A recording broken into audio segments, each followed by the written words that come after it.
Il-GRTU qed tipproponi li l-budget tas-sena d-dieħla jinkludi proposta li tneħħi l-pis ta' awditjar li qed iġorru bħalissa l-intrapriżi żgħar. Miżura li fi kliem iċ-Chairman Eżekuttiv Abigail Mamo mhux biss ma jkollix impatt fuq il-Kaxxa ta' Malta, iżda b'kollox taf issalva madwar 18 miljun euro lil madwar 40% tan-negozji żgħar.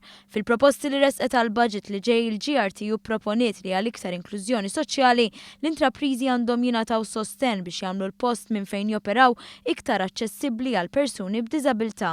Fejtħlu inċentivi, għadin namlu inċentivi biex il-businesses ikunu jistaw jimplementaw iktar policies relatati ma' inklużjoni tal-premises tagħhom biex jagħmlu anka ċertu advancements fej jidħol l-environment u areas oħra fej aħna naħsbu li tajjeb li l-businesses jimxu, però b'inċentivi ħajimxu iktar malajr. Il-GRTU proponiet li l-intrapriżi jkunu obbligati jissieħbu ma' imsieħeb soċjali speċjalment fid-dawl li daqt jitneħħu il-liċenzji kummerċjali.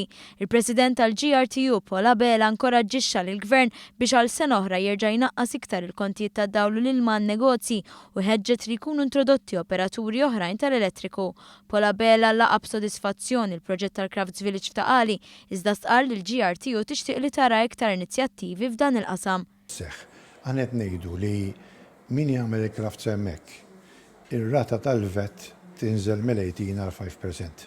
Għax aħna qed ngħidu il-Crafts Village ma jistax ikollok inti competition inġusta ma' dawk li jimpurtaw l-affarijiet għal dak li manifattura hemmhekk fil-Crafts Village. Il-pensjonijiet u l-aċċess għal finanzi wkoll sabu ruhom fil-proposti tal-GRTU bħala parti mill-10 prioritajiet li din l-Union tixtieq tara fil-budget tal-2017.